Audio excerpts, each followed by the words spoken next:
Good afternoon, everybody. Welcome to Riverhead Town. This is the advertised time and place for the Thursday, June 18th, 2026 Planning Board meeting. Please join the board in reciting the Pledge of Allegiance. Pledge allegiance to the flag of the United States of America and to the republic for which it stands, one nation, under God, indivisible, with liberty and justice for all. Thank you and welcome. We have no public hearings tonight, so we're going to get right into discussion items. Heather, come on up and tell us about 1175 West Main Street, please. So before I start, do we have anyone for the application here? No. Billy? If you want to just come up, take a seat, and introduce yourself for the record. Hi, Heather.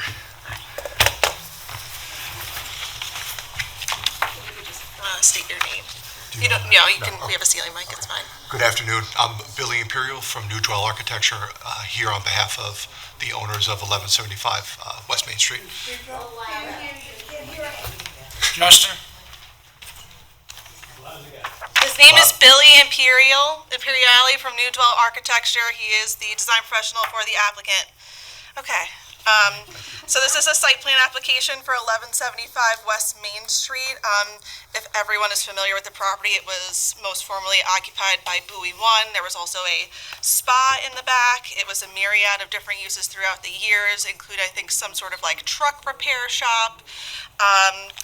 So what the application is looking to do, they had started some facade work on the building, and then they were looking to also do some repaving and repair in the parking lot, actually delineate parking stalls, because based on aerial imaging, I don't think there were any sort of demarcated parking areas on that property. They're going to do some landscaping, a couple of building mounted lights. So they did have to go to the Zoning Board of Appeals for a special exception. The Bowie 1 restaurant and fish market was a pre-existing non-conforming use, as was the spa in the back of the building. The Zoning Board did grant them the special exception to go from those non-conforming uses to the new non-conforming use, being a showroom, storage, and offices for a heating and air conditioning business. That was granted by appeal number 2026-001, dated February 26 of this year. So currently they have building permits to do interior alterations to accommodate the new incoming business. They would like to do some site work to just clean up the site. No major building additions or anything. They did replace the roof. So because of the pre-existing non-conforming nature of the site, they want to be able to utilize the southern entrance on Main Street. They do have two existing curb cuts. Originally, they were going to make it for two-way traffic, but they just don't have the width to meet the 24-foot wide minimum requirement. So they're going to have a one-way access here and formalize this. This used to be where like the outdoor seating was for Bowie 1 and some storage areas in the back of the building. This will be assuming an employee entrance. So they have a couple of angled stalls towards the front, and then they have additional stalls in the back and then on the other side of the building. So the site circulation will follow that one-way access, go around the building, and employees will exit this way. The front area where the two-way curb cut is, that'll be the customer entrance, and it's my understanding that the operation is by appointment only for customers. That's what was stated on the record at the ZBA hearing. And in order to delineate sort of the area for customer parking versus employee parking, they're proposing some evergreen plantings across here. So that'll hide all of your employee parking. I did refer it over to the fire marshal's office. The chief fire marshal had no issues with the site circulation as proposed. I did leave the resolution that I have on before the board this afternoon just open-ended in case he has any additional comments, but he said as long as the security gates that are proposed have either a Knox lock or if they're electric, just put in the access codes for emergency vehicles, he doesn't have an issue with it. Other than that, they're cleaning up the site, they're making it less non-conforming than what it is. The only thing that I did notice during the review, we do have screening and buffering requirements between commercial, business, industrial properties, and residential properties. Again, this is non-conforming. So there's no screening or buffering between this parcel and the neighboring parcels. So I felt that if the applicant could achieve some sort of screening to the extent practicable, they are doing a chain link fence around the entire property with privacy slats, so if they could add some plantings on the south side, and then maybe bump out the parking stalls on the opposite side of the property and do some evergreen plantings along there, that would work. I don't know if the board has any opinions or suggestions. I think you got a good idea there. Yeah, Heather, I spoke to Frank the other day. They are doing a phenomenal job with the building. And then we walked the property, and he was telling me what you guys are going to do. And he did say the difference between the Green Giants or the Leland Cypress. And he was going to completely do that in the whole back area to screen all of that. Okay, so along the property lines, I mean, it's hard because they don't have a ton of room on the south side. I think they're showing 16 feet for their one-way access. So if they're going to do additional planting on top of the chain link fence with the privacy slats, I don't no. think it would, Yeah. that is really tight there. Yeah. You think of this Yeah, side, so like Heather, this side, what, you'll right? definitely have room to do some evergreen plantings. I mean, if you want to add some stuff here near where the curb cut is, I think you'd have, I know sky pencil holly is not native, but it fits well in tight spaces. And you know, you're proposing Leland Cypress here. I know member Zilnicki really likes the Green Giants, just because they can be maintained a little bit easier. They're slow growing. I have a condition in the resolution to sort of leave the planting plan up to the discretion of the planning department, because there are areas that are going to be landscaped. They're proposing some grass areas, but again, they're taking a lot of the existing asphalt out, and they're going to clean up the front of the building. So other than that, there are some details that I just wanted added to the site plan, pending additional comments from the fire marshal and also the ARB. It was white CMU and they changed it to gray stucco. So the ARB will take a look at the building next week. If they have any tweaks that they wanted or changes, those can get worked into a plan revision. But other than that, I think as proposed, the site's going to function much better, and it's a less intense use than what was previously there when Bowie 1 occupied the space. Is the entire site dark sky compliant? I know you're putting a few new lights up. Yeah, the existing lights I'm not sure about, and I do have like my general provision in my resolutions. It says all existing and proposed lighting has to be dark sky compliant. They provided cut sheets for the two building mounted lighting fixtures that they're proposing. Those are dark sky compliant. So we'll just need to know about the existing lighting. Yeah, I don't know that off the top of my head, but we can find out for you. It's got to be compliant. You Yeah, okay. Bring it up. Okay. So will the spa be a separate use? That's done. So the Bowie 1 and the spa coexisted. I mean, I don't know if it was the same time, but based on the building department records, the spa was in the back. That was built by the owner years and years ago. Yeah, so where the spa was, they're actually doing offices to support the heating and air conditioning business. The front of the building will be the showroom, and then the middle of the building where I think a lot of the prior storage for whatever uses they had, that's just going to remain storage, but for the heating and air conditioning. One thing that the Zoning Board of Appeals did bring up during the hearing, this site is sort of a mess in terms of informal cross accesses. So they're not seeking to try to formalize any of those. That's why they're putting the chain link fence up, because the neighboring properties, I think it was all owned by Roy Osmond or the Osmond family at one point. So they just sort of crisscrossed over all of these properties. But this is a new owner, new business. Again, they want to keep their site secure, which is understandable. You have two residential properties that abut this, so I don't think that any sort of formalized cross-access would even be a good planning standpoint. So I think the chain link fence will definitely clean that up. And then the only other thing that the zoning board had recommended is that any sort of outdoor areas for storage be identified.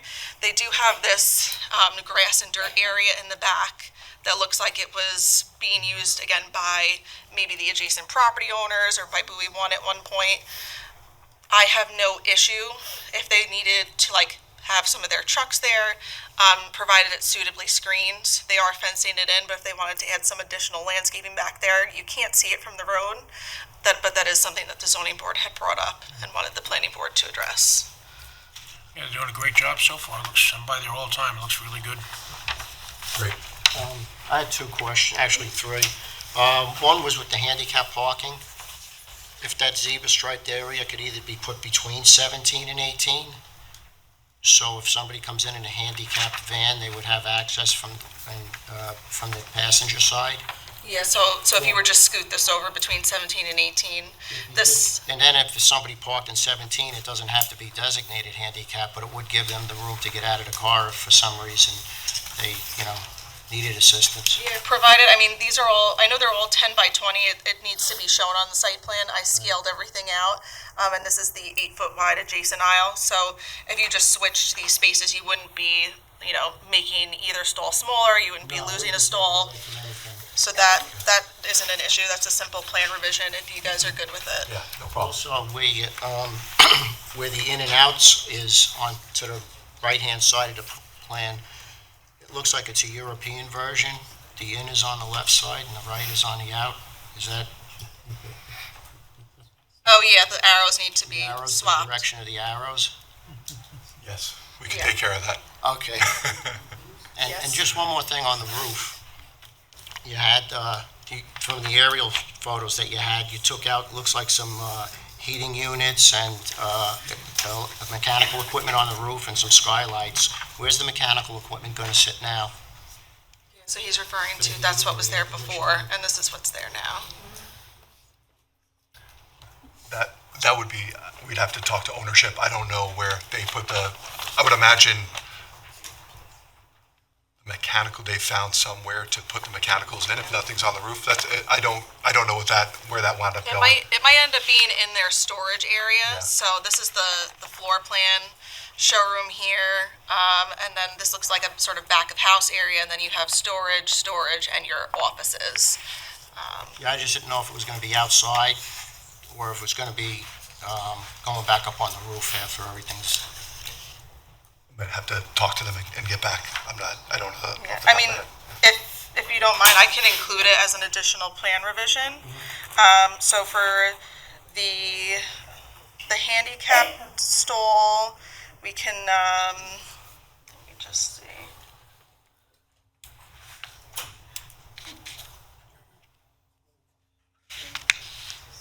So we could have, so on page 2 of the resolution, condition 9A3, that deals with your drive aisle widths and parking stalls. So plan shall be revised to delineate drive aisle widths between parking areas in the existing building and 10 by 20 stalls.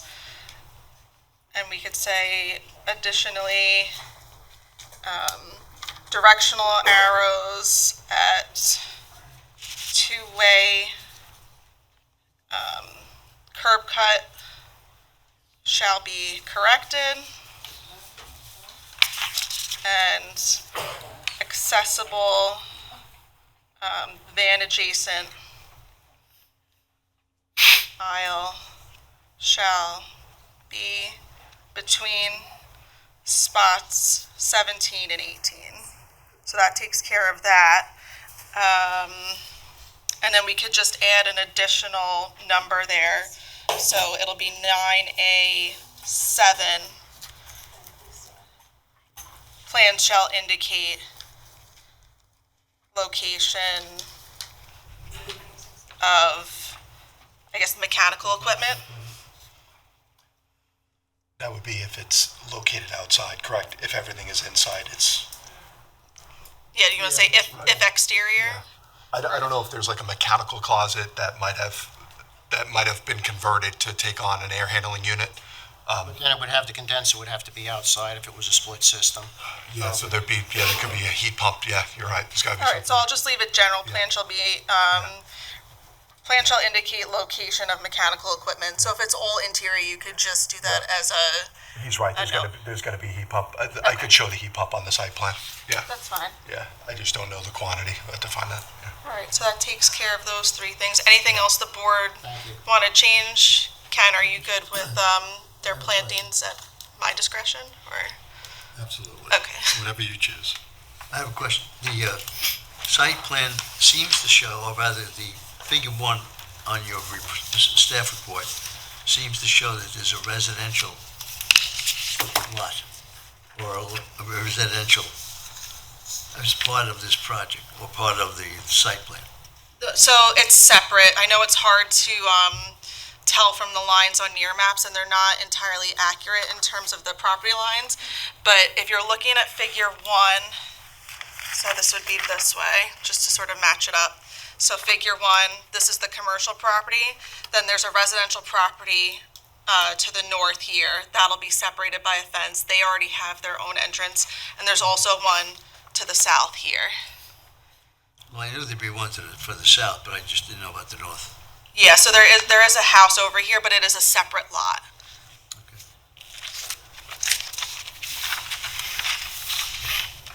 Any other questions? Good, gentlemen? Okay. Okay. Okay, thank you, and wish you good luck. Thank you, Okay, good job. thank you, Heather. All right, item number 2, Calverton Industrial Subdivision, also known as OSTAD, with Greg.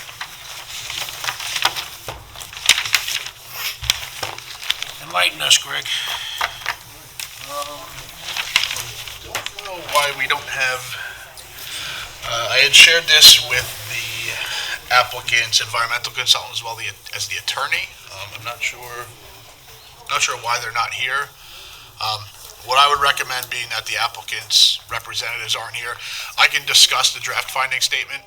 I would recommend holding off any sort of comments or feedback until we can have representatives here for the application, but they were made aware of this, so I can't explain their absence. Makes sense, go ahead. So this is the discussion of a draft finding statement for the Calverton OSTAD Industrial Subdivision, which is the approximately 131 acres located directly to the west of Splish Splash. The address is 3511 Middle Country Road. As the board will recall, this is a major industrial subdivision seeking to subdivide the existing 131-acre tract into 7 different lots. There will be 3 industrial building lots.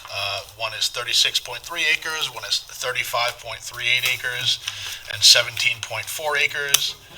There is an approximately 4.7 acres which would be used as a stormwater recharge basin. There would be a 20.3, the 4.7 acres would be the STP site. Lot 5 would be a 20.4 acre open space preserve, which is the wooded area, the wooded portion of the site located to the south abutting the LIE. Lot number 6 would contain the stormwater management area and the proposed right-of-way. And there is a proposed 4-acre well site proposed for a future Riverhead Water District water supply well. So the board issued the positive declaration for this application back in 2022. It went through scoping. We received a draft environmental impact statement in late 2023. The board accepted that at the beginning of 2024, and then, if the board will recall, the town board issued the Calverton Industrial Moratorium, so it sort of paused the review on the project. Once that moratorium was lifted, the board issued a subsequent positive declaration requiring the preparation of a draft supplemental EIS to analyze the changes that were done to the zoning district at the time.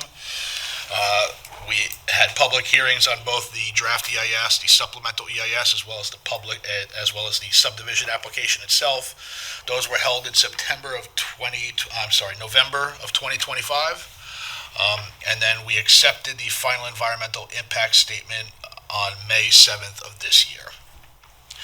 There were a number of potentially significant environmental impacts that were identified by the planning board in its positive declaration, including impacts on land, groundwater, air, plants and animals, agricultural resources, aesthetic resources, historic and archaeological resources, critical environmental areas, transportation, energy, noise, odor, and light, and consistency with community character.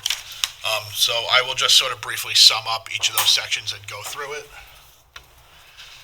So regarding impacts on land, obviously the immediate development would require the construction of the roadway, recharge basin, and sewage treatment plant. The subsequent build-out of the individual lots would happen at an unknown time as such lots come in for future development. There would be a exportation permit that would be required from the town board for the exportation of approximately 29,000 cubic yards of soil and other excavated materials. Stormwater pollution prevention plan will be developed in accordance with state requirements. Accordingly, the lead agency finds there will be no significant negative impacts from the development nor from the build-out of the industrial lots. Regarding impacts to groundwater, I do have to just make some minor changes to the allowable sanitary flow. My calculations are a little bit wrong, so I will fix those once we get to a final version of this document. But the site is going to provide an on-site sewage treatment facility, which will be using sequencing batch reactor technology. That will serve the entirety of the subdivision. That will be in accordance with the health department standards and is expected to reduce nitrogen concentration from effluent to a level of less than 10 milligrams per liter. They had a map and plan report prepared by H2M Architects and Engineers, which are the consulting engineers for the Riverhead Water District. The Water District found that they do need new water supply sources in order to strengthen its infrastructure, hence the incorporation of the 4-acre set-aside for a potential future well site. Accordingly, the lead agency finds the proposed action will not have significant negative impacts on groundwater based on the mitigation measures provided by the sewage treatment plant and the approval of the water district extension as described in the map and plan report. Regarding impacts on air, there would be expected short-term impacts from construction, such as vehicle trips, building-related infrastructure in the long term, including HVAC, hot water emissions. The DEIS and the DES-EIS both spoke about utilizing clean, low-sulfur diesel for construction activities and the ability to deploy what are called portable noise mitigation measures. So I found the board finds no expected significant impacts. However, the board finds that future development of the industrial sites must evaluate the feasibility of incorporating renewable energy technologies, including but not limited to rooftop solar and geothermal heating systems. In the end, you're going to end up with potentially 1.1 million square feet of industrial development. If that can incorporate some rooftop solar, it'll just help offset any type of increase in greenhouse gas emissions. Regarding plants and animals, the project site contains 5 different distinct ecological categories. Most of it is currently a sod farm. As I said, there are some successional old field, shrubland, southern hardwoods, and pitch pine oak forest. With the incorporation of the approximately 20.4 acre block of existing forested habitat at the south and southeast corner of the property, the lead agency finds that there's no significant impacts, provided that covenant language preserving that 20 acres in perpetuity is implemented. In terms of agricultural resources, although the property does contain prime agricultural resources, the site's been utilized for agricultural production, most recently as a sod farm. The property is currently located within the town's Calverton Industrial Zoning Use District, was previously zoned Industrial A, and before that it was known as the Commercial Industrial Park Zoning Use District pursuant to the 73 Comprehensive Plan. Being that the town's planning efforts have identified this property as being industrially zoned for over 50 years and was never included as any targeted farmland preservation plans, the loss of agricultural production at the project site, as the project site is redeveloped, has been anticipated as a result of the town's historical planning efforts, and thus finds that there are no significant negative impacts from the loss of agricultural soils at the site. Regarding aesthetic resources, the site's currently a sod farm. The surrounding area can be categorized as a mix of agricultural and rural, residential, commercial, and institutional uses, including Splish Splash Water Park, Riverhead Charter School, and other industrial uses, including the pods, storage warehouse, FedEx distribution center, as others. And while the subdivision of the roadways and infrastructure itself is not expected to significantly alter the existing aesthetics of the site, development of the industrial lots has the potential to alter view sheds. However, the revised subdivision plan, which is included in the DSEIS in Appendix B, identifies 50-foot landscaped buffers along the property's frontage with Middle Country Road. the Long Island Expressway, as well as the internal subdivision roadways. Also of significance is that 20.4 acre open space preserve at the southern end of the property, which will help to screen proposed development. Accordingly, with the incorporation of the buffers in the open space, no significant negative impacts are expected to result from aesthetic resources. There was research done. They did a phase 1 archaeological survey on the property. That was referred to the New York State Office of Parks, Recreation, and Historic Preservation. They provided a letter dated February 13th of 2023, finding that the project's potential impacts they had no concerns regarding the project's potential impacts to historic archaeological resources, and issued the opinion that no properties, including archaeological resources listed in or eligible for the New York State or National Registers of Historic Places, would be impacted. Accordingly, the lead agency finds there's no significant negative impacts to archaeological or historic resources. Critical environmental areas. The site is located proximate to the Suffolk Pine Barrens and Peconic Bay environs critical environmental areas. However, there was a figure in the draft EIS that showed the property is not located within either one of these areas.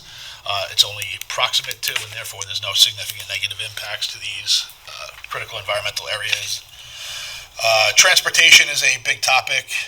So the DS, EIS, and the DEIS analyzed a number of intersections. Middle Country Road at Edwards Avenue, Middle Country Road at Splish Splash Drive, Manor Road, West Main Street at Splish Splash Drive, Old Country Road at Tanger Entrance, Long Island Expressway eastbound off-ramp at exit 71, and the Long Island Expressway westbound on-ramp at Edwards Avenue. So the project did recommend mitigating measures, including the following. Construction of an eastbound right turn lane on Middle Country Road at Edwards Avenue with signal timing and phasing to be optimized. At Middle Country Road and Splish Splash Drive, the construction of an eastbound through and right turn lane, the construction of a westbound right turn lane, the construction of a southbound left turn lane, as well as optimization of signal timing and phasing. It recommended the installation of a signal with optimized signal timing and phasing at the eastbound off-ramp at Edwards Avenue, that's exit 71 off the LIE. And then it recommended at the site's access on Middle Country Road, the construction of a three-legged intersection with an eastbound approach consisting of a through lane, a shared through right turn lane, and a westbound approach consisting of a dedicated left turn and through lane, northbound approach consisting of separate left turn and right turn lanes, and signalization with optimized timing and phasing on all. With the incorporation of the mitigation measures, the lead agency finds that the potential impact in increasing traffic would be mitigated by the incorporation of those measures. Accordingly, the lead agency finds that permits and approvals from outside agencies, including the New York State DOT and Suffolk County Department of Public Works, for the proposed roadway improvements will be made a condition of approval of the subdivision prior to filing of the map with the Suffolk County Clerk. I will just broach the topic with the board because it was raised to me by the applicant. I do just want the board to think about it and consider this. The applicant had proposed amending that language to state that prior to the issuance of building permits on the lots, that those permits from the DOT and the DPW would be acquired. When we looked at the entirety of the environmental review record of this project, there was never a sort of phased development plan that was proposed.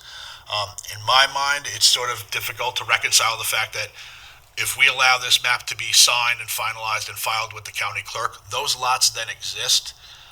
Those lots can then be sold off to a future developer. I think it would affect ultimately the marketability of the property and the ability to develop if the purchaser of maybe that 36-acre lot comes in for a building permit, and then that individual owner or developer is then responsible for all the mitigation that's proposed. You know, we looked at this as being the entire action, right? The subdivision and the potential future build out. I just don't think it's right to then potentially burden someone who's looking to develop a smaller portion of that property with all of the mitigation measures that were proposed as part of the whole build out. So again, being that the applicant's representatives aren't here, that's just a fact that I know they want to discuss, so I want the board to kind of consider that and, you know, ruminate on what the appropriate timing of the requiring for those mitigation measure permits are. Regarding energy, again, there will be an increase in anticipated energy demand.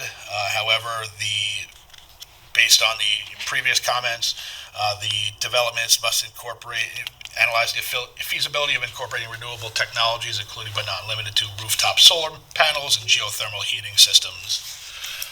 Regarding impacts to noise, odor, and light, they analyzed potential impacts from noise during construction and traffic from the operation of the development was expected to result in an increase of no more than 3 decibels at any of the measured locations. They did not recommend any mitigation for the operational phase of the project. However, during construction, they recommended some mitigating measures, including replacing backup alarms on truck with strobes as allowed by OSHA regulations, ensure that equipment is functioning properly and equipped with mufflers or noise mitigating features, locating noise equipment far away from sensitive receptors, using quieter construction equipment and smaller backhoes and excavators, using noise control measures such as portable enclosures for small equipment, building portable noise walls around construction areas, limiting periods of time when construction may occur, including adhering to the Town of Riverhead Noise Code, and maintaining communication and public outreach with adjacent neighbors, and informing property owners of construction activities. So the Planning Board finds there's no significant impacts from these. However, reserves the right to require the implementation of certain noise mitigating measures, including portable noise walls, in the event that we get complaints from neighboring property owners. And then consistency with community character. Again, the area is a mix of rural, agricultural, residential, commercial, industrial, and institutional uses. The town's planning efforts have identified this area as industrially zoned for over 50 years, not being the target of any targeted farmland preservation efforts, and finds that there will be no significant impacts to the community character from the proposed project. The environmental review did also look at 4 alternative development plans. There was a no action alternative, which is sort of a baseline that's reviewed in every DEIS, essentially the no action where nothing is built. That's just to sort of establish a baseline of existing conditions. They analyzed a proposed yield map with 38 lots in accordance with the prevailing zoning, a single user under the existing zoning, and then providing a rail spur to connect to the Long Island Railroad's Ronkonkoma branch. During the review of the DEIS and the supplemental, lead agency received no substantive comments on the alternative development plans. The no action alternative, there's no compelling reason, as it does not achieve the goals of the project sponsor, nor is it consistent with the purpose and intent of the Calverton Industrial Zoning District. No compelling reason to pursue the 38-lot yield map, nor the single-user proposal, as neither of these actions would result in a significant departure from the impacts that we analyzed. In other words, if they developed the entire lot as one user, the impacts would still be consistent with the subdivision that we reviewed in the subsequent build-out. And similarly, with a 38-lot subdivision, if they were just building out smaller lots, ultimately the impacts would still be similar, and the mitigation measures would still remain in place. That said, the applicant would not be precluded, if they wanted to, down the road, pursue a 38-lot yield map.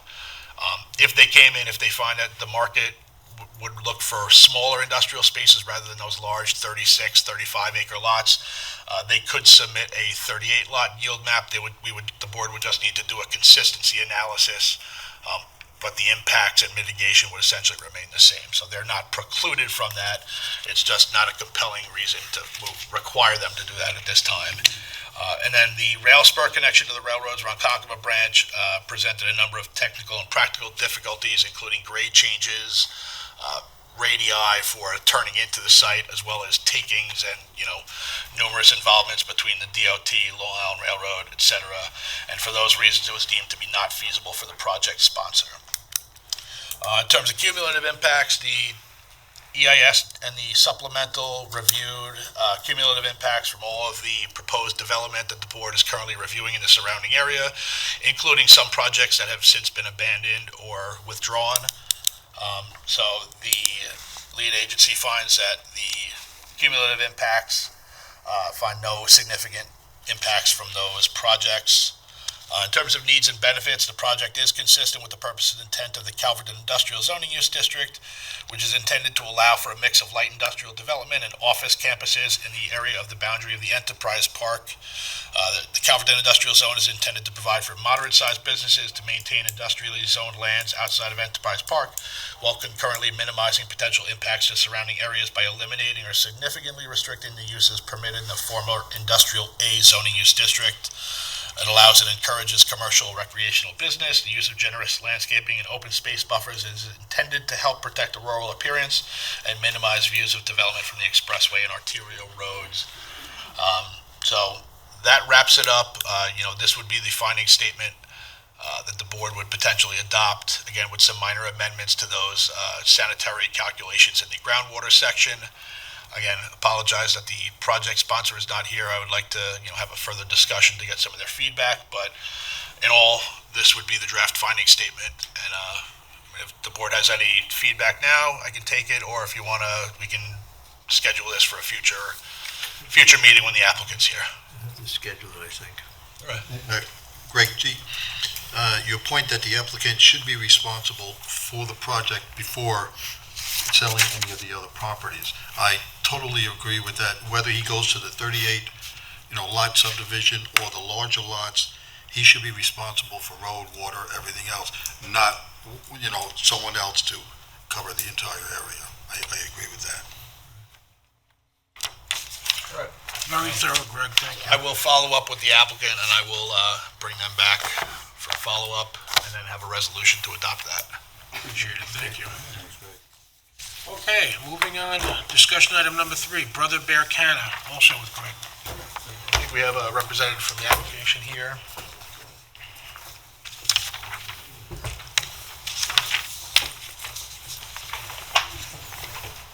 Yes, sir. Can you just identify yourself? Sure. John Anzalone, law firms of Harris Beach, Murtha, 333 Earl Ovington Boulevard, Suite 901, Uniondale, New York, 11553, attorney for the applicant. All right, so this is a follow-up from the discussion that was held last month regarding the Brother Bear Canna greenhouse application. As the board will recall, there was some new information that was discovered at that last meeting regarding the steep slopes and the permissible lot coverage requirements within the APZ zoning use district.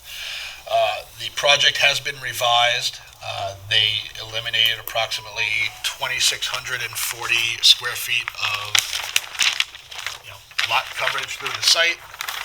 They scaled the greenhouse back. The greenhouse was previously proposed at 31,782 square feet, now proposed at 27,489 square feet. That's a delta of approximately 4,300 square feet, roughly. The total delta for impervious coverage is about 2,640 square feet, bringing the total lot coverage for the site to 14.99%, so it complies with the APZ zoning use district. They did reconfigure the driveway a little bit to sort of, remove some of the length of the impervious coverage required there.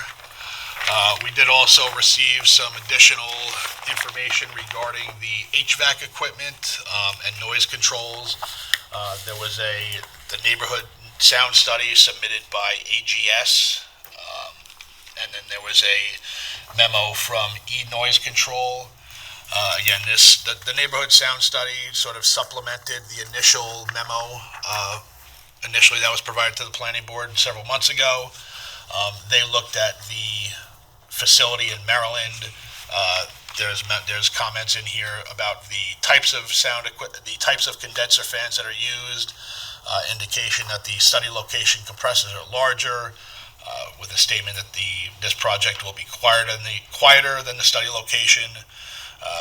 Noted similarities in the unit construction, same orientation on the side of the building.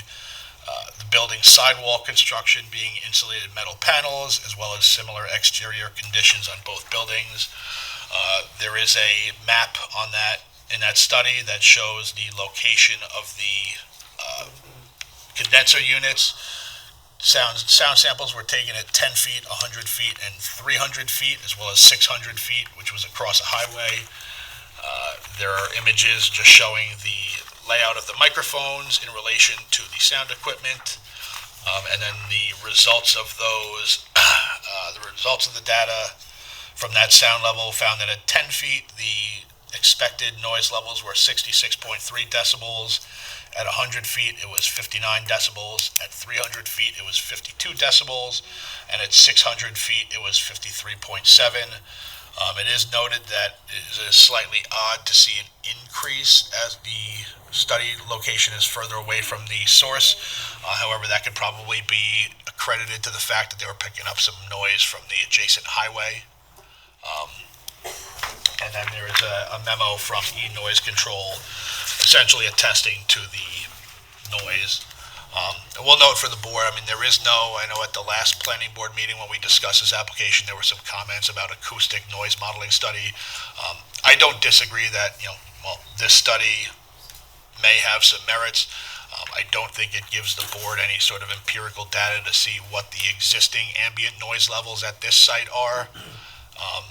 What the potential impacts from this building, the orientation of the building are. I will note the initial, I believe it was the initial submission of the plan. One of the versions showed 5 feet concrete masonry unit wall. I believe it was on the south side and the north side of the building. It's my recollection that they were proposing that as part of noise mitigation. Those measures are no longer shown in the plan, so again, I'm just not sure why they were initially proposed or why they were then removed.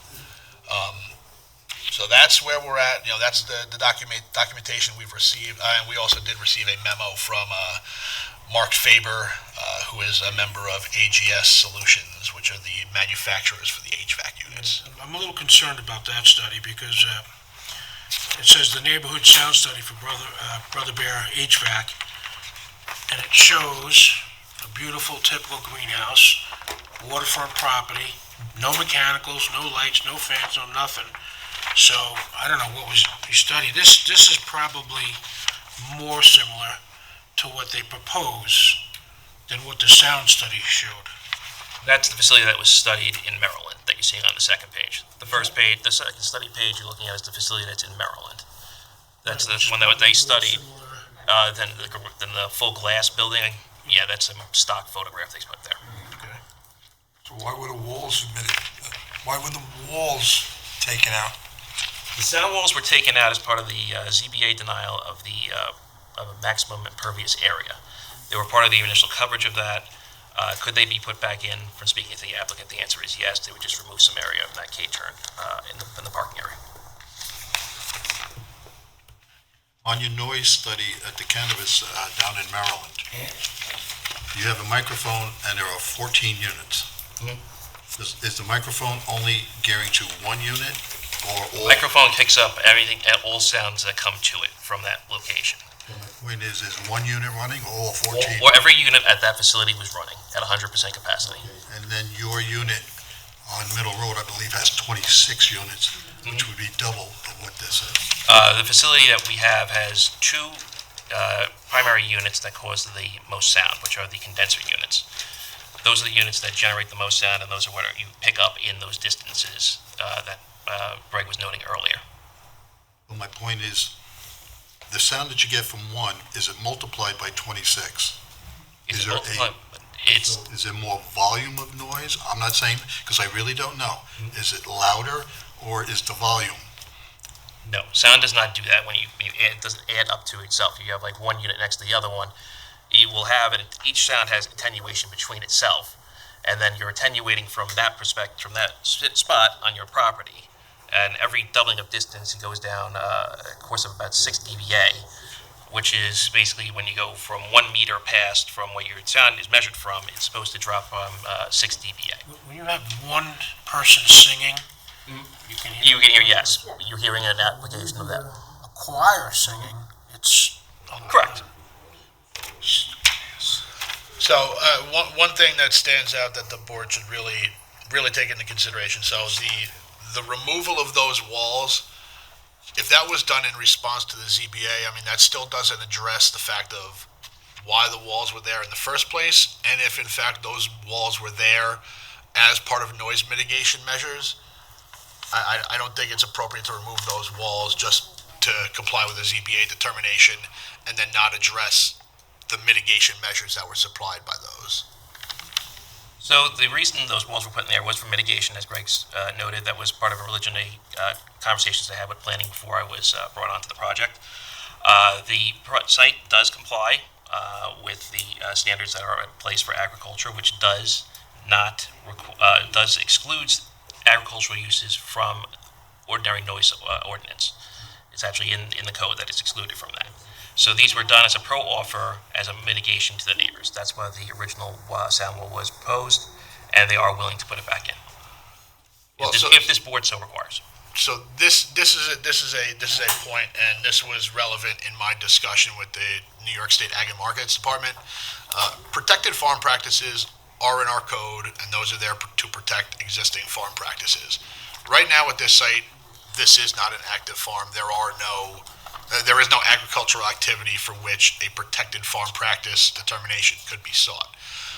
The Department of Ag and Markets was very clear, when I raised some of these concerns. They were very clear that the agricultural and nature opinion was not sort of like a get-out-of-jail-free card or a carte blanche. What's before the board right now is a site plan application, and the board has a responsibility to look at site plan issues, one of them being noise. The town code does have a noise ordinance. It does have maximum permissible sound levels at, receiving properties, identifies them as either, industrial, commercial, residential, etc. So just the fact that someone is proposing an agricultural use does not essentially allow them to. I understand what you're saying, and I support Ag and Markets. They're a vital tool for out here, but I disagree with an industrialization of farming. And I don't care if it's cannabis or carrots. In my opinion, Ag and Markets got it wrong. I think this is an industrial use. And I think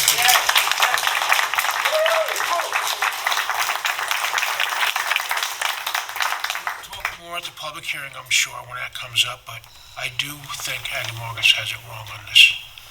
Well, so, I would defer to council on this as well. The planning board was provided with, because some of these concerns were raised early on in the review. The planning board was provided with a written zoning determination with the use. I don't really know how to reconcile those two. A written zoning determination that the board never sent it to the zoning board for an interpretation. Again, farming is an industrial use. I've spoken to the former Long Island Farm Bureau director, Rob Carpenter, very clear on that. Farming is not just a farmer sitting on a porch looking at a field. Farming requires heavy machinery. You go past farms, there's diesel generators that are powering irrigation pumps, there's noise, there's heavy equipment, there's machinery. Agricultural production is an industrial use. Yes, it's not a factory, it's not a steel foundry, but agricultural production is an industrial use. It's not a quiet, clean use. That's why there are right to farm, protected farm practices in our code, specifically talking about noise, vibration, dust, odor, smells, pesticides, spraying of chemicals. So I don't really know how we reconcile those two points of view. Between a rock and a hard spot. All right, gentlemen, So why don't we look for an acoustic modeling study at least? So the one thing I'll note is in section 251.6 of your noise ordinance, the provisions expressly say they shall not apply to agricultural operations. Doesn't say which ones you can apply it to and not apply it to. Going to site plan, I note that in your site plan ordinance, the word noise and sound does not exist. It's also not in the town law on site plan. I think that's a good idea, George. I think we owe it to, Yeah. we owe it to our constituents to at least do that. I don't care what that statute says. I got a question about the sound. Each company, do they have their own technique of doing sound testing? Like I notice here on your picture, the microphone is about a foot up off the ground, where the average person is probably 5 feet 10 inches. Yes. Should it be, do they do them all the same? Everybody? For the most part, they do them the same. It's to keep them a consistency in the way that they're done. so the results are consistent in how they pick up. And how do you determine where that microphone is placed? That You have a building that's 300 and something feet, long. So they try to base it where the points of sound are. And the points of sound on these facilities is the condensing unit. The condensing units are the main point of sound. They're the loudest particular sound generating machinery on these sites. I do note that they are required by the Office of Cannabis Management for all cannabis greenhouses, as well as all other cannabis uses. So that's where they try to do. They try to locate it where the point of sound is and measure from there, because they want to take it from the maximum point of sound location rather than from, say, some point in the middle of it where there will be attenuation. So a sound that's coming off these units, does it have a tendency to travel up, travel down, travel out, and like a... So if you're in a field, the answer would be no. When you're in a building, there is a building, it reverberates against the building. And that's also part of the reason why the site in Haggerston was sought and was studied, is because similar to the proposed facility at 1458, the condensing units are on the ground next to a building wall. So they will reverberate against the wall, and that's what you're picking up. So you're picking up that because it does create a different sound than it would, say, attenuating in like a field. So if there was soundproofing on the walls of the building, then it could actually muffle the sound before it vibrates back out into the... Units are on the outside of the wall. Well, to the outside, yeah. You would actually be better off with the sound wall than soundproofing the wall. Because you're just pushing against the wall. You want it to attenuate to stop it from attenuating off the property. So what I'm trying to say is that there was a sound absorbing material on the outside of the building itself, would that affect the back? That's not going to materially affect it, no. The sound wall would actually accomplish more, yes. Okay. So I just will, to respond to some of the points, noise and sound may not be explicitly mentioned in our site plan review code. However, there are a number of sections in our code. Section 301-307A, physical compatibility. The rural character and open space environment of the town shall be fostered by preserving, whenever possible, significant built-in natural features. Extensive grading, cutting, filling, excavating, tree removal shall be avoided. Screening with trees or other plantings may be required for parking or other disturbed areas which are created. Permitted coverage shall only be calculated based on the buildable area of the site. Wetland slopes in excess of 15%. Cross easements for roads, other such areas shall be deemed unbuildable. Protection of residential areas. Appropriate buffer, landscaping, natural screening, and fencing to be provided in order to protect neighborhood tranquility, community character, and property values. So when we talk about community character and property values, I would argue that the operation of a site is absolutely within the purview of the planning board for a site plan review, and that does include potential impacts, again, from noise, odor, light. I would be for it. It's up to you, gentlemen. Absolutely. Kenny? You're looking for a sound review. An acoustic modeling study. One question, these units, on your equipment engineer here says anywhere from 14 to 30 ton units. That is a big range. What size units are they? These units are, it's noted on the on this E-noise study. The E-noise one shows it at, it is a 26, I believe. There's 30 was studied in Haggerston, and it's smaller than that.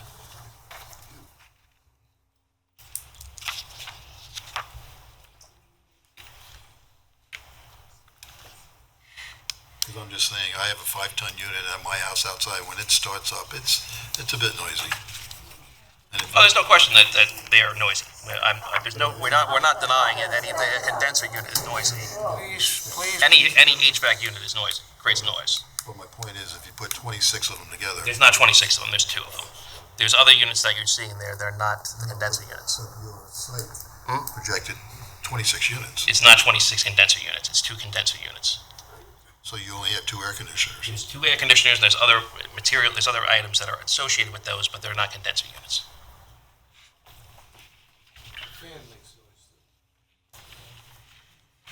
All right. Any other discussion items, guys? I don't think you're going to be able to answer the questions I have, because I'm thinking more of the harvesting of this crop and what happens to it, where let's say the plant goes, or the certain parts of the plant are discharged, et cetera, et cetera. And I really like to get that information. I'm looking at that for something else. Sure. So it's very limited what they're allowed to do here. They can't do like cannabinoid oil extraction or things of that nature by their license. Their license only allows them to do, I can tell you, because I have it.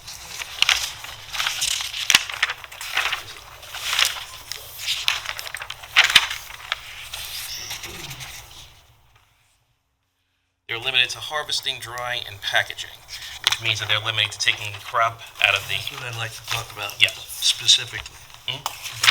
What happens to the plant, the individual plant? When you take it out, you cut some of it off, discharge it, you save some of it. I'd like to get into that. And how the plant is actually grown. Is it a harvesting, not harvesting, hydroponics, so or what it's done is it's put into a pot, which is it's a soil mixture. It's 90% soil. It's rich with something called peat, and that's what it's grown in. And from there, they drop water on top of it, and that's how it's grown. And then obviously there's split light, which means that it gets artificial and natural light, and that's a requirement of its regulations by OCM. now when they harvest, do they put new crop in, soil in? Yeah, when the crop is removed from the soil, they take it out. They then go through the soil. If the soil is reusable, they would reuse it. Otherwise, they would replace it with a new bag. How do they do that? It's the bag soil. It's purchasable. It's something you can purchase online, actually, for that matter.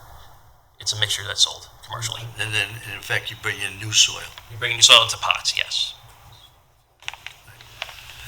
And then what happens? What happens, let's say, to the crop itself? You have a root that you're going to destroy. Of course. Right. Similar concept that you would have in any farm when you have corn stalks. The corn stalk is not useful. Right. It's the corn. You destroy the stalk. Same thing here. So they discard it somehow? Yes. Okay. So it's a solid waste. Yes, happens with virtually all farming. And then the remaining portion is wrapped up or something like that and for export, or do they have to do more to it? So what they do is they have a drying process, and there's a whole facility. It's noted on your floor plan. Yeah, there's curing areas, drying areas, packaging, trimming, which, I mean, that's all part of the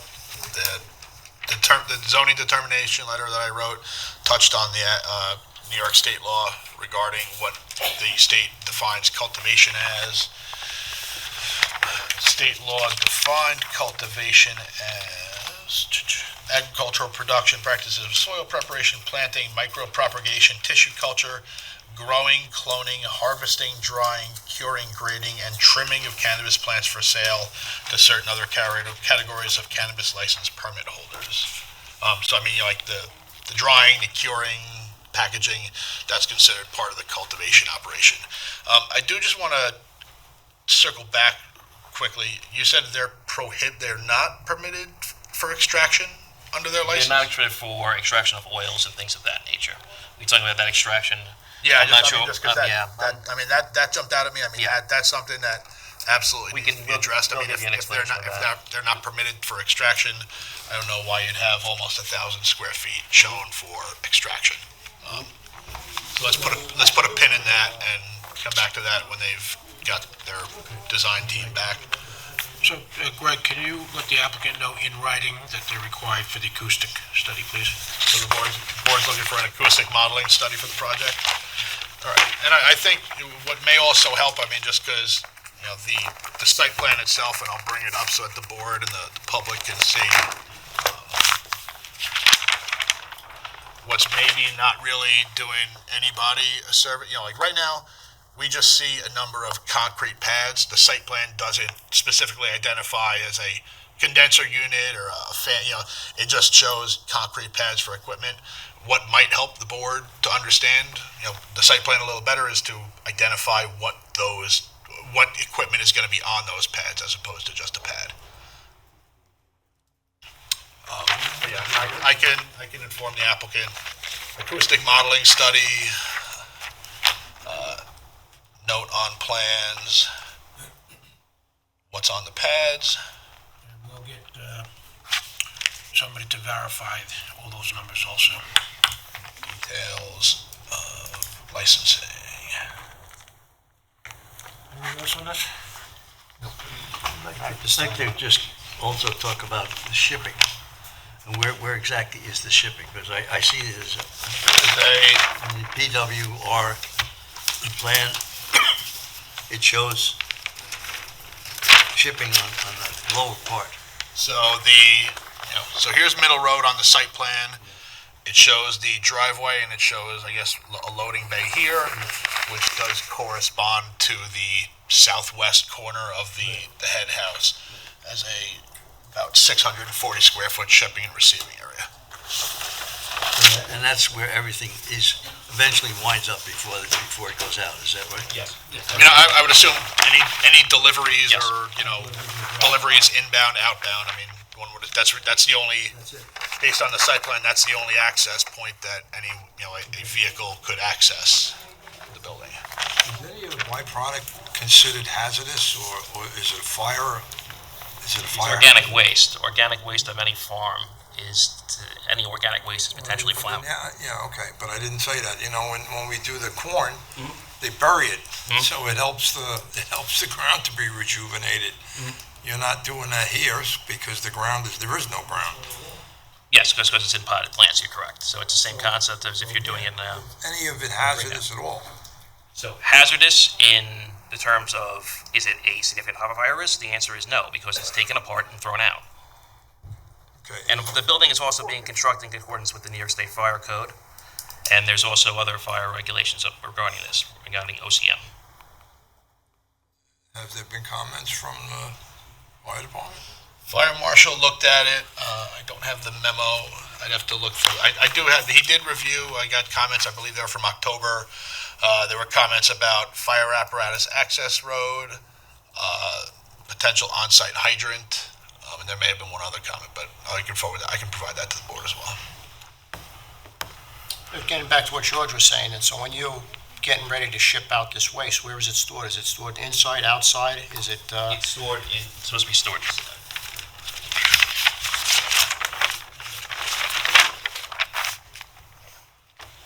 Packaging's here, trim is here, so this is where it's being trimmed.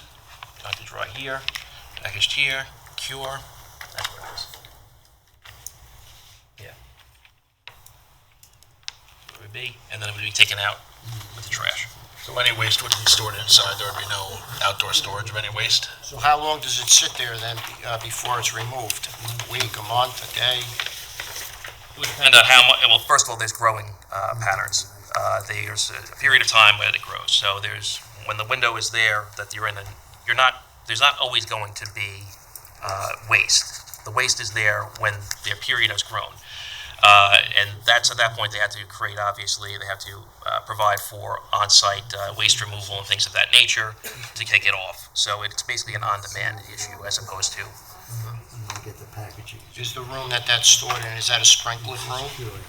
I don't have a fire sprinkler plan in front of me, but I would assume the answer according to New York State Fire Code would be yes. I know originally when I looked at the plans, it was sprinkled in the building, but I don't recall Yeah. if it was in that room or not. No, generally, the whole building is sprinkled. Yeah, we don't. The planning board typically doesn't get like a fire sprinkler diagram when we get a site plan or a floor plan. Pretty good? Okay, thank you very much. Public comments on any resolution?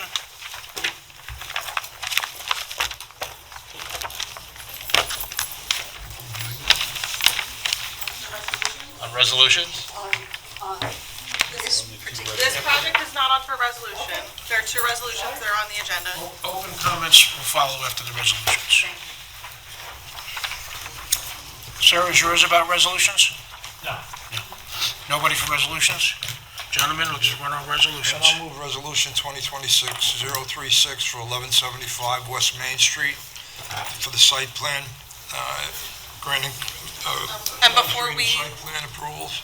we take a vote, it'll be as amended per the added conditions, the plan revisions that we spoke about during the discussion. Second. Moved in second, Mr. Zilnicki. Yes. Mr. Hogan. Yes. Mr. Nenaro. Mr. Bear? Yes. And I vote aye, the motion carries. I'll move resolution 203-2026. Resolution number 37 classifies the action pursuant to SEQR and grants farm stand approval for the Tri-State Horticultural Incorporated. Second. Moving in second, Mr. Zanicki? Yes. Mr. Hogan? Yes. Mr. Nenaro? Mr. Bear? Yes. And I vote aye. Motion carries. Public comments, ladies and gentlemen.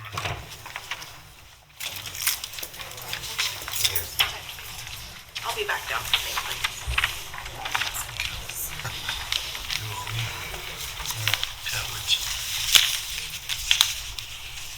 It picks up, okay. My name is George Palmer. I live at 4 Green Air Street, which is in the complex immediately adjacent to the property that Brother Bear is proposing at 1458 Middle Road. And there were a lot of questions asked here by this board, and I commend you for the questions that you were asked. However, I don't believe that the answers you were getting were actually dispositive of what the actuality is. So it is my understanding council was discussing about the storage of the used corn stalks as a identification of how things are going to be handled in relation to disposal of material and the storage of other material. Well, according to the cannabis law, specifically 9 NYCRR section 125.3, they are required a separate facility, a separate area within the facility to store disposable materials for this law under the cannabis law. They are additionally required to maintain a vault. That vault is to store all of the cannabis, including the times when it's being trimmed and maintained. The storage is going to be required to be in a locked, secure, safe, or vault within the licensed premises. I don't believe there was any vaults disclosed on the building plans. It is also my understanding that there needs to be 72 video cameras, or in a number thereof, based on the size of this building, that are required under the OCM law of 9 NYCR 125.3. These video cameras have to maintain a locked facility, and this facility is absolutely required to maintain a fence. This organization had come to the planning board and the ZBA in the past, and a part of their ZBA application was to seek a variance on the fencing, that they wanted an 8-foot fence. Council specifically testified at the hearing stating that the 8-foot fence was solely for the purposes of foliage protection, as they were going to plant evergreens or other types of trees in that nature. That is actually inaccurate. It is absolutely required that a perimeter security fence or breach detection device shall be installed and designed to prevent unauthorized entry with signs notifying observers that it is a limited access area. The fence must be constructed of metal or other similarly secure material, measured at least 8 feet from the ground up, and have the posts that are securely anchored in the ground. So I don't know how they resolved the issues and the decision that came out of the ZBA on the 8-foot fence. And I don't believe there was any discussion here today in regards to the 8-foot fence. The ultimate, when you really read through the requirements of the cannabis law, this is, in fact, entirely an industrial operation. There is no growing going on in the ground. There is no traditional farming activities. This is not farming. This is a 31,000 square foot facility that we're putting a translucent top on so we can call it a farm. Thank you. That's not what this is. This is not a farm. This is an absolute industrial activity that will have trucks coming and going. It will have loading bays. It's got to have a vault built inside. It's going to have 26 HVAC units. I don't know a single farm where they grow corn that it has to be put in a vault.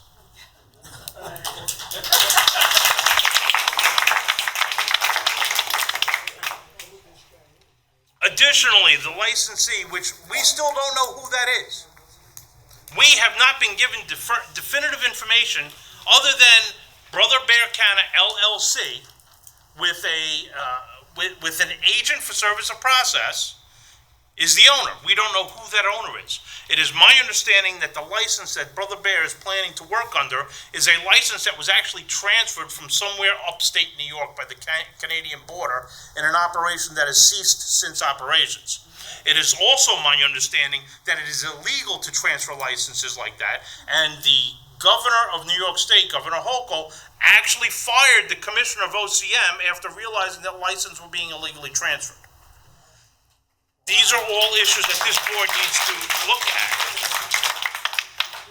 There are 3 pages of security features that they need for their farm.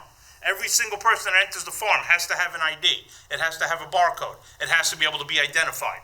Every door has to be locked. Every part of that facility has to be scanned in and has to be acknowledged as to who is there, when they're there, why they're there, including visitors. There has to be a full log, and that log needs to be presented to OCM when required. This is not a farm. This is an absolute industrial facility that is trying to put itself into a painting where it's a farm and it is not. Don't buy this painting.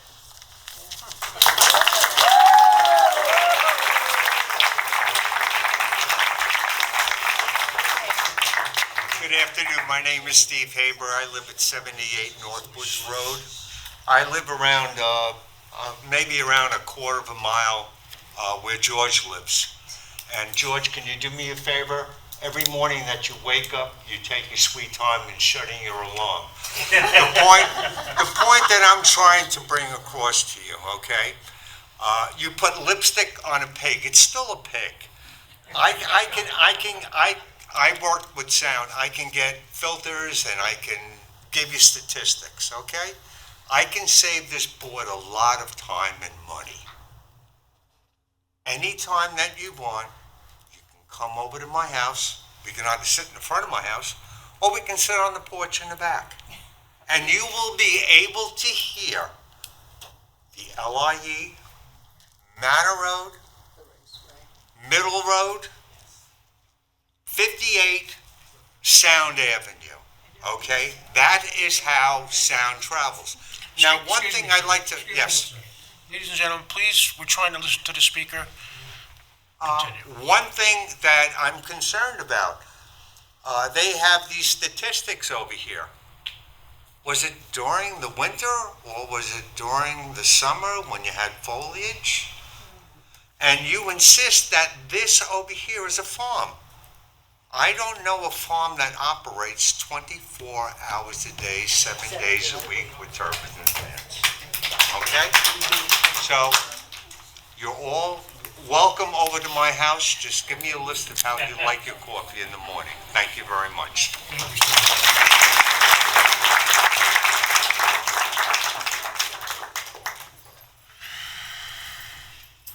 Linda Nemeth, Calverton, Windcrest East. Right on the other side of the field.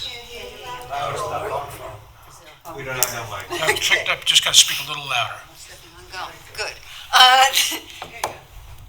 There are several issues that don't seem to be brought up. Number one, Windcrest was refused an irrigation well on the grounds that the water is so damaged under our ground that in putting that out, it might not be good for your health. However, they are getting a well, and they're going to disperse it onto something that people will ingest or smoke, whatever, and there's no problem. We are right next to a landfill. Friends of mine whose parents were farmers here told me of how many dumped barrels of DDT and everything went into that dump. It got covered. Now there's solar system on it. The more pressure you put on the aquifer by suctioning out water from that aquifer, the more chance there is of all of that poison going down into our aquifer and further poisoning any potable water that we have. There's a problem with that, and they're going to use water undeniably without stopping. Our irrigation, which has public water and we pay for it, has to be controlled during drought. Now, obviously, within doors, you're not going to have the same kind of condition. So our water gets turned off if there's a drought. Our outside irrigation water gets turned off. Okay, theirs never does.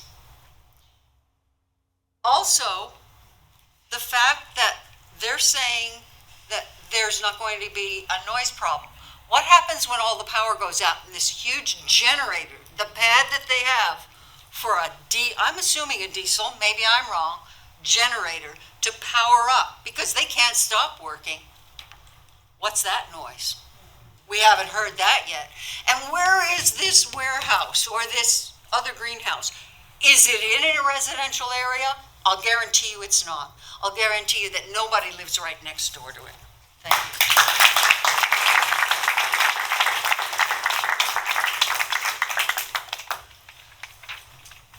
My name is Carrie McKillop. I also live on Northwoods Road. And I just wanted to read a little bit from the town code on APZ zoning use district. And I think, and I appreciate your comments so very much because I think you're going down the right path. But part of it says, the intent of the agricultural protection zoning use district is to facilitate existing and future agricultural land uses and to preserve existing prime agricultural soils. It goes on to say, to maintain an agricultural vista, to promote agritourism, and to preserve the rural character of the town of Riverhead. There will be no agritourism. The vista will be horrible. They're not using the soil. They're more than likely going to pollute the soil. So, again, I appreciate your comments, and I think that's the right way to go. Also, as far as using the right to farm as kind of a free pass to do everything, that's a two-way street. We looked into if and when this property was ever farmed. I have found no evidence of that. The family that lives next door said in the current owner's ownership time, it was never farmed. Her parents owned it previous to her. It was never farmed. I went on to the county GIS. I could find no evidence of it ever being farmed, which makes sense. The topography, what are you going to grow down there, unless some kind of mucky crop. So, thank you. I appreciate it.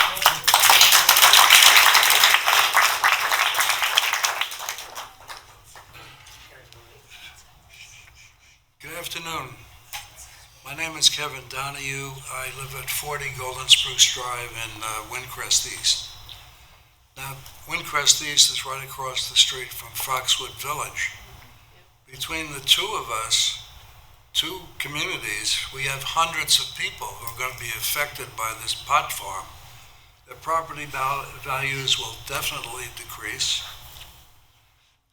And I think we're going to have noise pollution, light pollution, to say the least, and odor pollution.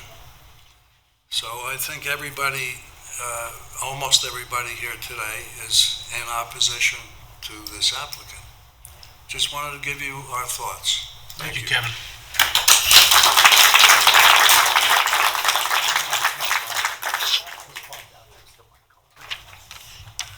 Hi, Takri Turchin, Greater Calverton Civic Association President. I want to thank all the folks that are here today. I know the applicant is not here. I'm not sure if his attorney left or if he's in the room. He did leave. That's unfortunate because he could then hear from us who are going to be his neighbors or his applicant's neighbors. But it would be good for him to hear from us. And we want to thank you very much for the types of questions that you've drilled down on today, and we look forward to more. The number of people who are opposed to this project for not only site plan reasons is large, and it is growing weekly. It would be a message from us to the applicant and his representative. If you're surrounded by 500 to 600 people who don't want you around, why do you want to be there so badly? Perhaps you might want to look at another option, another piece of land that might fit your project better. So thank you very much for the job that you're doing. If there's something that Calverton Civic, the 1458 committee, and the folks in the room can do to help this process through, please let us know. Thank you so much. Keep the shield up.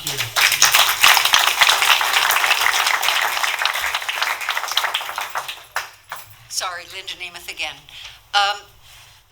I understand they applied for a tax relief because of farming. Oh, yeah, and I think they can get it as a farm.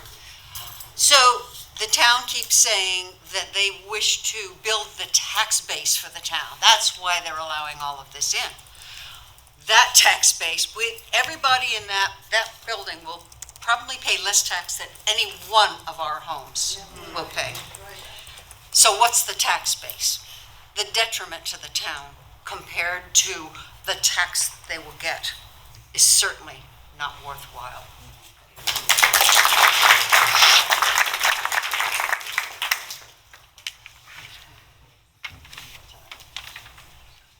Good afternoon.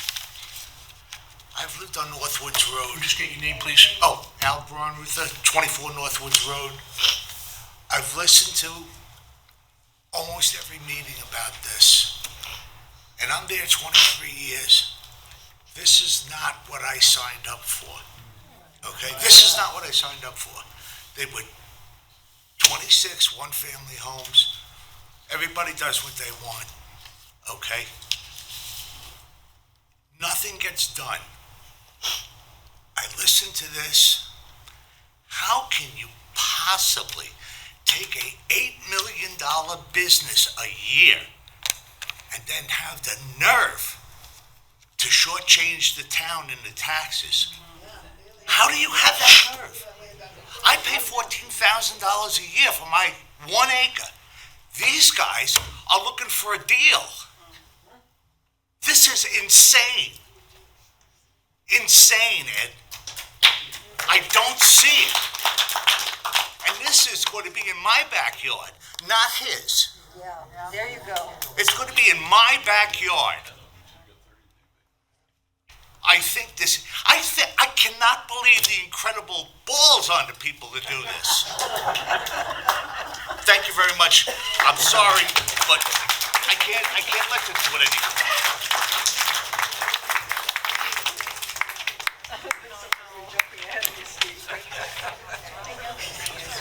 Ralph Cohan, 1 Golden Spruce Drive. Hello, George. Quick question, just to propose to the board. You brought up the question about industrialization. Where's the equipment procured from? What was that? Where's the equipment procured from?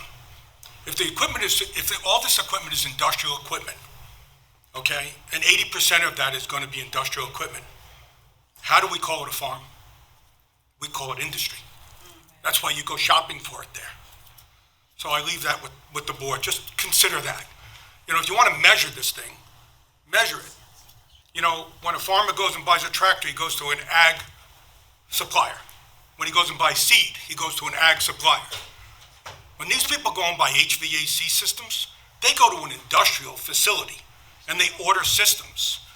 And they said between 14 and 30 tons, and it's going to come in at 26 tons at a minimum. I mean, we're on the higher end of the scale. We're definitely on the higher end of the noise level. You're going to destroy what was once the beautification of Riverhead. Thank you. Thank you, Ralph. One thing that I forgot, I pass this property twice every day because I have to go to the store, what have you. And they want to be our neighbors.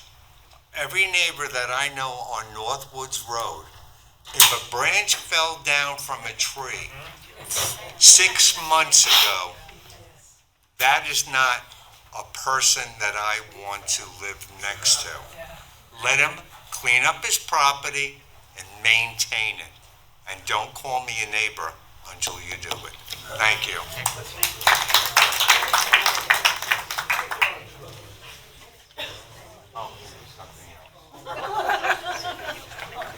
Go for it. Hi, my name is George Alfano, and I live in Windcrest.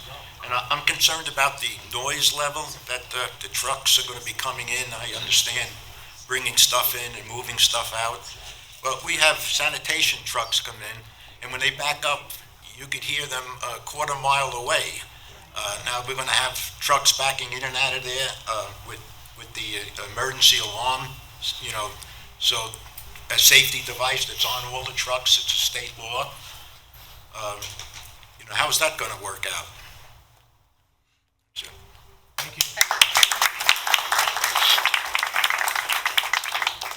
Next speaker? Okay. No minutes, Chris? Okay. Secret actions, Greg? Okay. The correspondence, we have one from the Greater Calverton Civic Association, in reference to Brother Bear Canna. Oh, you want to speak? Yeah, Sure. yes, I live in Windcrest East, I'm a 38, my name is Helen Reynolds. It was, the word smell or odor was mentioned once by this lawyer or whoever he represents. Nobody addressed that. Tell me about the possibility of the smell. Sure, there's a I'm possibility not of sure, smell. I know, I go anywhere and I can tell it immediately when somebody opens up their door that they've been smoking the funny stuff, and that's their business. But it's not my style, and I want that addressed. Because that was not. Noise, agreed. But smell, ask them about it, Yeah, sure. please. Thank you.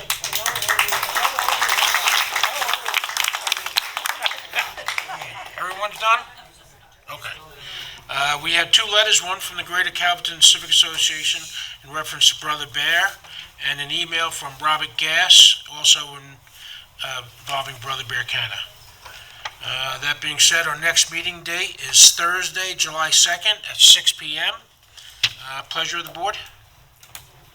Motion to close. All in favor? Aye. All opposed? Meeting's over. Have a nice weekend, everybody. Thank you.